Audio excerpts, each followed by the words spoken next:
Hi friends, നമുക്കൊന്ന് വളരെ easy ആയിട്ട് മൺചട്ടി എങ്ങനെ മയക്കി എടുക്കാമെന്നൊന്ന് കണ്ടു നോക്കാമേ. അപ്പോൾ യൂട്യൂബിൽ ഇങ്ങനെ ഒരുപാട് പേര് കഞ്ഞിവെള്ളം തിളപ്പിക്കുന്നതും ചായപ്പൊടിയൊക്കെ ഇട്ട് തിളപ്പിക്കുന്ന വീഡിയോ ഒക്കെ ഞാൻ ഒരുപാട് കണ്ടിട്ടുണ്ട്. അതിൻ്റെ ഒന്നും ഒരു ആവശ്യമില്ല കേട്ടോ. നമുക്കിത് ഈസി ആയിട്ട് തന്നെ ചെയ്തെടുക്കാം. ആദ്യം തന്നെ മൺചട്ടി ജസ്റ്റ് ഒന്ന് കഴുകിയ ശേഷം അതിൽ അരഭാഗത്തോളം സാധാരണ പച്ചവെള്ളം എടുത്ത് സ്റ്റൗവിൽ വെച്ച് നല്ലതുപോലെ ഒന്ന് തിളപ്പിച്ച് ചെറുതായിട്ടൊന്ന് വറ്റിച്ചെടുക്കുക. അപ്പോൾ തുടക്കത്തിലേ നമ്മൾ ഹൈ ഫ്ലെയിമിൽ വെക്കരുത്, ചട്ടിയുടെ അടിഭാഗം പൊട്ടിപ്പോകാൻ ചാൻസ് ഉണ്ട്.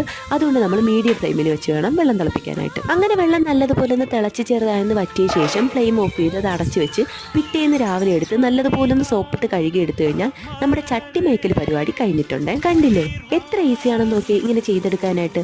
ഞങ്ങൾ വർഷങ്ങളോളം കൊണ്ട് ഇങ്ങനെ തന്നെയാണ് കേട്ടോ ചെയ്തെടുക്കുന്നത്. ഇതുവരെ ഒരു മണ്ണിന്റെ സ്മെല്ലോ കാര്യങ്ങളോ ഒന്നും ഉണ്ടായിട്ടില്ല കേട്ടോ. അപ്പോൾ നിങ്ങളെല്ലാവരും ഒരു തവണയെങ്കിലും ഇതുപോലൊന്ന് ചെയ്ത് നോക്കൂ. നിങ്ങൾക്ക് എന്തായാലും ഈ ഈസി ആയിട്ട് ചെയ്യുന്ന ടൈപ്പ് ഇഷ്ടമാവും. എന്നാൽ പിന്നെ ഇന്നത്തെ വീഡിയോ എല്ലാവർക്കും ഇഷ്ടമായെന്ന് വിശ്വസിക്കുന്നു. ഇഷ്ടമായ ലൈക്ക് ചെയ്യാനും ഷെയർ ചെയ്യാനും സബ്സ്ക്രൈബ് ചെയ്യാനും മറക്കല്ലേ. അടുത്തൊരു പുതിയ വീഡിയോയുമായി കാണാം. ബൈ.